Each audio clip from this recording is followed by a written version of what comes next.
அனைவருக்கும் அன்பான வணக்கம். இன்றைக்கி நம்ம இந்த வீடியோவில் என்ன பார்க்க போகிறோம் அப்படின்னா, குரு அந்த குரு 12 பாவகத்தில் இருந்தால் என்ன பலன் அப்படின்றத பற்றி தான். பாவகத்தில் இருந்தால் என்ன பலன், அதை பற்றி தான் இந்த வீடியோவில் பார்க்க போகிறோம். இதை எழுதுனது யார் அப்படின்னா, புலிப்பாணி சித்தர் சொன்ன கருத்தை தான் நான் சொல்கிறேன். நானாக எப்பயுமே எதையுமே சொல்லுவது இல்லை.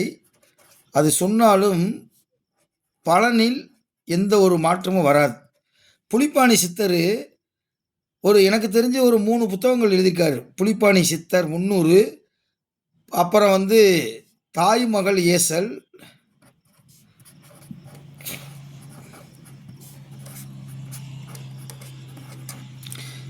அதுக்கப்புறம் புலிப்பாணி வைத்தியம் அப்படின்னு சொல்லி எழுதியிருக்காரு. அந்த காலத்தில் ஜோசியர் எல்லாமே வைத்தியராகவும் இருந்திருக்காங்க, வைத்தியர்கள் எல்லா பேரும் ஜோசியராகவும் இருந்திருக்காங்க.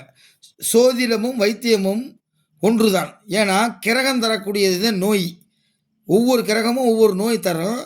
அது நம்ம தனியாக ஒரு வீடியோவில் பார்ப்போம். இந்த தாய் மகள் ஏசல் அப்படின்னா என்னன்னா, தாயும் மகளும் பேசுவதைப் போல, உரையாடுவதைப் போல, தாய் மகள் தர்க்கம் பண்ணுவதைப் போல இந்த புத்தகம் அமைஞ்சிருக்கு. வாங்க, குரு 12 இடத்துல இருந்தால் என்னென்ன நன்மை இருக்குது, தீமை இருக்குது அப்படின்றத இந்த வீடியோவில் தெளிவாக பார்ப்போம். அதுக்கு முன்னாடி நம்ம அடிப்படை ஜோதிட வகுப்பு ஆரம்பிக்க போகிறோம். உயர்நிலை ஜோதிட வகுப்பு ஜனவரி 15லேருந்து ஆரம்பிக்க போகிறோம். மற்றும் மேல்நிலை ஜோதிட வகுப்பு ஆரம்பிக்க போகிறோம். விருப்பமானவங்க தயவுசெய்து இந்த நம்பருக்கு ஃபோன் பண்ணி உங்களுடைய விருப்பத்தை தெரிவித்து அதில் சேர்ந்துக்குங்க. கட்டணம்லாம் ரொம்ப குறைவு தான், மிக மிக குறைவு. ஓகேவா? ஏன்னா நீங்கள் அங்கே கொஞ்சம் இங்கே கொஞ்சம், அந்த வீடியோ கொஞ்சம் இந்த வீடியோ கொஞ்சம் அப்படி பார்த்தீங்கன்னா ஒருபோதும் நீங்கள் ஜோதிடராக முடியாது. எனக்கு தெரிஞ்சவங்க, சார் நான் 5 வருஷமாக ஜோதிடம் படிக்கிறேன், 10 வருஷமாக படிக்கிறேன், 20 வருஷமாக படிக்கிறேன், என்னால் பலனே எடுக்க முடியல சார், பலன் எடுக்க முடியல அப்படின்னு புலம்புனவங்க நிறையா பேர். அதுக்கு என்ன காரணம்னா, முறையாக ஜோதிடத்தை படிக்காதது. அடிப்படையிலேயே அம்புட்டு 1000 விஷயங்கள் இருக்குது. அம்புட்டு விஷயங்களையும் நம்ம மொத்தத்தில் 5 மாதத்தில் கற்றுக்கிறலாம். விருப்பம் இருந்தால் இந்த நம்பருக்கு நீங்கள் தொடர்பு கொள்ளுங்கள். வாங்க இப்போ இந்த வீடியோக்குள்ளே போகலாம். லக்கணத்தில் குரு இருந்தாலே அவர் மிகப்பெரிய யோகம் உடையவர் அப்படின்னு அர்த்தம். First point.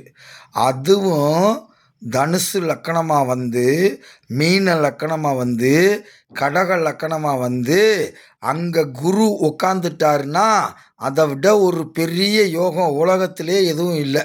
அப்படி குரு லக்கணத்தில் உட்கார்ந்தால், அதாவது 1வது பாவகத்தில் உட்கார்ந்திருந்தால் புலிப்பாணி சித்தர் சிவபக்தன் என்று சொல்கிறார். ஃபஸ்ட்டு சிவபக்தன், அழகன், தேசத்தை ஆள்பவனாயிருப்பான். அப்படின்னா என்னென்னா, கவர்மெண்ட் போஸ்ட்டில் ஒரு பெரிய போஸ்ட்டில் இருப்பார், அல்லது அரசியலில் ஒரு பெரிய போஸ்ட்டில் இருப்பார். தேசம் என்றால் ஊர், அந்த ஊர் ஆளக்கூடிய தகுதி படைத்தவனாக இருப்பார். அடுத்து அதிகாரம் படைத்தவன். அப்போ ஆளக்கூடியவனுக்கு அதிகாரம் இருக்காதா? ஆளக்கூடியவனுக்கு அதிகாரம் இருக்கும். அப்போ தனித்தனியாக எழுதுகிறார். சிந்தனை திறன் கொண்டவன், எதையும் டெக்னிக்காக செய்யக்கூடிய ஒரு வலிமை படைத்தவன். 6வது பாயிண்ட் சொல்கிறாரு, பாக்கியங்கள் பல படைத்தவன். அவன் பெரிய கொடுத்து வச்சுருந்தாதான் அவனுக்கு குரு லக்கணத்தில் உட்காரும். அப்படியே நான் சொன்னது மாதிரி இருக்கு பாருங்க. 7வது பாயிண்ட்டு, குரு உச்சமானால் யாருக்கு உச்சமாக? கடக லக்கணத்தில் பிறந்தவனுக்கு குரு உச்சமாகும். அங்கே கடக லக்கணத்திலே குருவும் சந்திரனும் அமர்ந்து விட்டால் அதை விட பெரிய யோகம் எதுவும் இல்லை. தேவர்களும் மதிக்கும்படி அளவற்ற பொருள் செலவு செய்து தர்மங்கள் செய்வான். தன்னுடைய சொத்தை பூரா மக்களுக்காக கொடுக்கக்கூடிய அந்த எண்ணம் உடையவன். பாருங்க, லக்கணத்தில் இருந்தால் இவ்வளவு நன்மை. வாங்க அடுத்து குரு 2ஆம் இடத்துல இருந்தால் என்ன பலன் என்பதை பார்ப்போம். இதெல்லாம் ஒரு நோட்டு போட்டு எழுதுங்க. எழுதி அழகாக பலன் சொல்லுங்கள், கரெக்டாக இருக்கும். அதாவது லக்கணத்தில் இருக்கா அப்படின்றது முக்கியம்தான். அதே நேரத்தில் குருவோடைய வலிமையே பார்த்துக்கிறணும். மகர லக்கணம் சார், எனக்கு குரு இருக்குது, நீங்கள் சொன்னது எதுவுமே நடக்கலை அப்படின்னு சொல்லிடாதீங்க. லக்கண வலிமையும் பார்த்துக்கிறணும். மகரத்தில் குரு இருந்து 5 டிகிரிக்குள்ளே இருந்தால் குரு நீசம். அப்போ குரு தரக்கூடிய காரகத்துவங்கள் எல்லாமே அடி ஆயிரும். சரி வாங்க, குரு 2ஆம் இடத்துல இருந்தால் ஆசிரியர்களிடம் மதிப்பும் மரியாதையும் கொண்டிருப்பான்.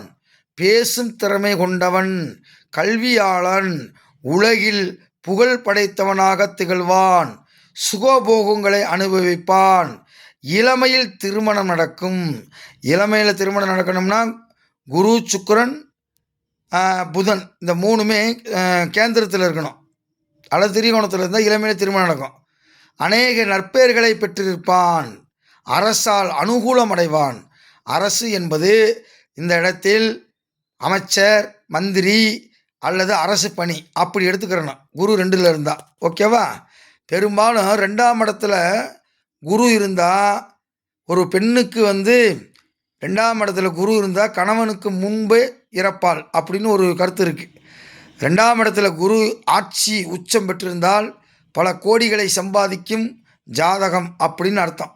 2ஆம் இடத்துல எந்த கிரகம் இருந்து அது ஆட்சியாகவோ உச்சமாகவோ பெற்றால் காசு எங்கிட்டு இருந்ததே வருதுன்னு தெரியாது, பீரோவாக வச்சுருப்பார். ஆமாம் பாருங்கள், 3ஆம் இடத்தில் குரு, சார் எனக்கு அரசு பணி கிடைக்குமா அப்படின்னு கேட்டால் அரசு பணிக்கு ஒரு பாயிண்ட் கிடையாது, ஊருப்பட்ட பாயிண்ட் இருக்குது. அந்த ஊருப்பட்ட பாயிண்டில் ஒரு பாயிண்டாவது இருந்தால் அவர் அரசு பணிக்கு போயிடுவார். அப்போ 3ஆம் இடத்தில் குரு இருந்தால் அவர் நல்ல குருவாக நல்ல ஸ்தானத்தில் அமர்ந்து விட்டால் அவருக்கு அரசு பணி என்பது கட்டாயம் கிடைக்கும். 2வது பாயிண்டு, மெய்யறிவாளன். யார் எதை சொன்னாலும் கேட்க மாட்டார், அவருக்கு என்ன தோணுதோ அதை செய்வார். மெய்யறிவாளன். மும்மூர்த்திகளை வழிபடுவான். இவ்வுலகில் புகழ் படைத்திருப்பான். சம்பாதித்த செல்வம் நிலைத்திராது. பாருங்கள், அது ஒரு சிக்கல் இருக்குது. சம்பாதிக்கிற காசு நினச்சி நிற்காது. குரு இருந்து குருவினுடைய 6வது இடத்துலையோ 8வது இடத்துலையோ 12வது இடத்துலையோ சந்திரன் இருந்துச்சுன்னா அது சகட யோகம். என்ன ஆகும்னா ஏகப்பட்ட ரூபாய் சொத்து கித்து எல்லாம் இழந்துருவார் அந்த குரு திசையில் அல்லது சந்திர திசையில். அதுக்கடுத்து ஆயுள் பலம் அதிகம். போதப்பா அது 3ஆம் இடத்துல குரு இருக்கிறாளுக்கு ஆயுள் பலம் அதிகம். 4ஆம் இடத்துல குரு இருந்தால் நாட்டில் அதிகாரம் படைத்தவனாயிருப்பான். 4ஆம் இடமாக தனுசோ மீனமோ கடகமா அங்கே குரு இருந்தார்னா நாட்டில் அதிகாரம் படைத்தவனாயிருப்பான். ஒரு பெரிய போஸ்ட்டில் உட்காந்துருப்பான். ஐஏஎஸ், ஐபிஎஸ், டிஎஸ்பி, ஒரு எம்எல்ஏ, ஒரு எம்பி, இந்த மாதிரி ஒரு பெரிய போஸ்ட்டு, கம்பீரமான போஸ்ட்டில் உட்காந்துருப்பான். 4ஆம் இடத்துல குரு நல்ல நிலைமையில் இருந்தால். ஆயுள் பலம் அதிகம். இசைக்கலையில் திறமை படைத்தவன். அரசு பணி உண்டு. மாடக்கூடம் அமைத்து ராஜபோகத்தை அனுபவிப்பான். 4ஆம் இடத்துல இருந்தாலே இவ்வளவு. அதுவும் 4ஆம் இடத்துல ஆட்சியாக உச்சமாக இருந்தால் அவர் வீட்டுக்கு முன்னாடி ஒரு 10 கார் நிற்கும். அந்த அளவுக்கு வசதி வாய்ப்பு. மாடக்கூடம்னா பங்களா வீடு, பெரிய பங்களா வீடு கட்டி அதில் வாழுவார்.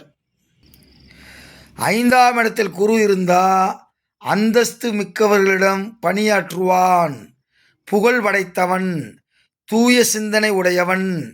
பெண் குழந்தைகள் அதிகம் பிறக்கும். சகோதரியின் ஆதரவு உண்டு. 5ஆம் இடத்துல குரு இருந்தால் காரக கோபக நாஸ்தி விதி அப்படின்னு ஒரு விதி இருக்குது. அந்த விதியை பற்றி நம்ம அப்புறம் தெளிவாக பார்ப்போம். இப்போ 5ஆம் இடத்துல குரு இருந்தால் இவ்வளவு நன்மை இருக்குது. 6ஆம் இடத்துல பெரும்பாலும் குரு மறையக்கூடாது. அப்படியே 6ஆம் இடத்துல குரு மறைஞ்சிட்டா பலரிடம் பகையும் மனஸ்தாபமும் கொள்பவனாய் இருப்பான். அப்போ பலர்கிட்ட பகைச்சிக்கிட்டு சண்டை போட்டுக்கிட்டு எங்கே போனாலும் எதிரியாவா சம்பாதிச்சுக்கிட்டு இருக்கிறவன் 6ல் குரு இருந்தால். அந்த குரு திசை வந்துருச்சுன்னா இதில் உள்ளது அப்படியே நடந்துடும். அல்லது குரு புத்தியிலையும் நடக்கும். செல்வம் நஷ்டமாகும். பிறரிடம் தோற்பான். தங்கம் வைத்திருப்பான். அங்கும் இங்கும் இயங்கு கொண்டிருப்பான். 6ஆம் இடத்தில் சுபக்கிரகங்கள் இருந்தால், அதாவது குருவோ புதனோ சுக்கிரனோ பூரண சந்திரனோ அமர்ந்தால் அவன் புலவன், எதிரியிடம் தோத்து போய் விடுவான். வழக்கு கிழக்கு போட்டார்னா இவருக்கு வெற்றி கிடைக்கிறது ரொம்ப கஷ்டம். ஆகவே 6ஆம் இடத்தில் தீய கிரகங்கள் உட்காருவது சிறப்பு. 7ஆம் இடத்தில், அதாவது கேந்திர ஸ்தானங்கள் என்று சொல்லக்கூடிய 7ஆம் இடத்தில் குரு இருந்தால் தூய சிந்தனை உடையவன், சிற்றின்ப எண்ணம் மிகுதி, ஒரே மனைவி அப்படின்னு சொல்கிறார். அரச குமாரியால் நன்மை அடைவான். அப்படின்னா என்னென்னா, எங்கே போனால் பெண்கள் மூலமே அவருக்கு நன்மை அடைஞ்சிக்கிட்டே இருக்கும். 7ல் குரு இருந்தால், பெரும்பாலும் 7ல் குரு இருந்து அந்த குரு திசை வந்துச்சு அப்படின்னா அது இல்லற வாழ்க்கையை ரொம்ப டேமேஜ் படுத்துது, கஷ்டப்படுத்துது. பெரும்பாலும் 7ல் குரு இருக்கிறவங்களுக்கு திருமணமே ஆகிறது இல்லை. அதெல்லாம் நிறையா விஷயம் இருக்குது. இப்போ குரு 7ல் இருந்தால் அவர் சொல்கிறத மட்டும் நான் சொல்கிறேன். இப்போ புலிப்பாணி சித்தர் 7ல் இருந்தால் தூய சிந்தனை உடையவன், சிற்றின்ப எண்ணம் மிகுதி உடையவன், ஒரே மனைவி, அரசகுமாரியால் நன்மை அடைவான். பாருங்கள், 6ல் குரு இருந்தால் நம்ம சொன்னோம். இப்போ 8ல் குரு இருந்தால் அவர் நல்லதுன்னு சொல்கிறார். புத்திசாலித்தனம் கொண்டவன், தந்திரசாலி, ஆயுள் பலம் அதிகமுடையவன், புகழுடையவன். 8ல் குரு அப்போ இருக்கிறது நல்லது அப்படின்னு சொல்கிறார்.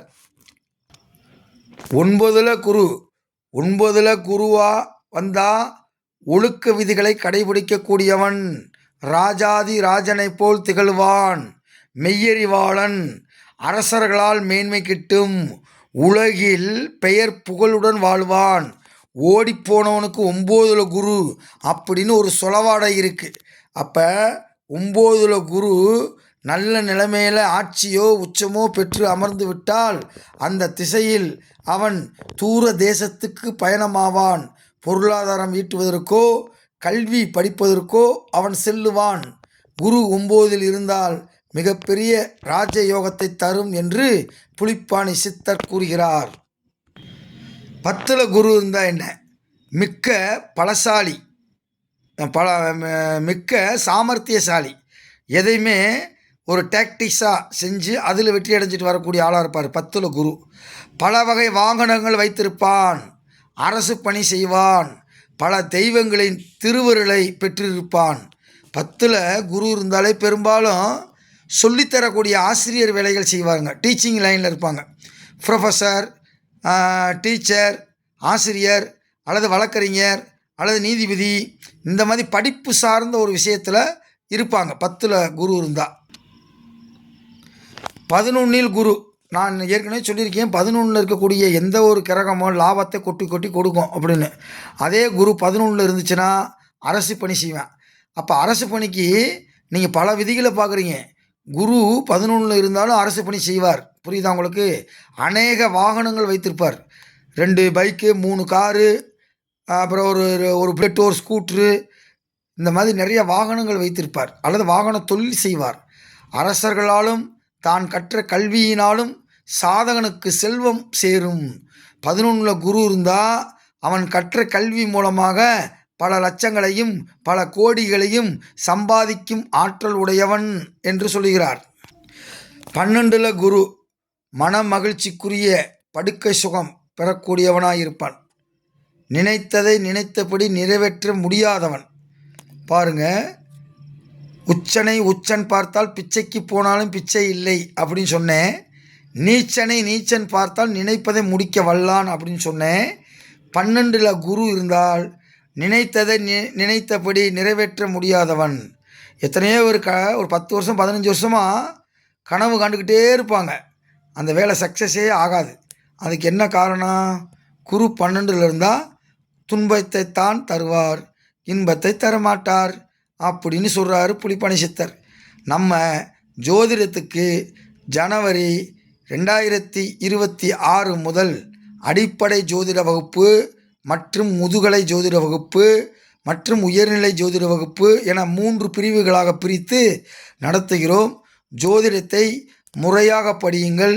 எல்லா சேனலையும் பார்த்து எல்லாத்தையும் கூட்டி எல்லாத்தையும் வகுத்துக்கிட்டு இருக்காதீங்க.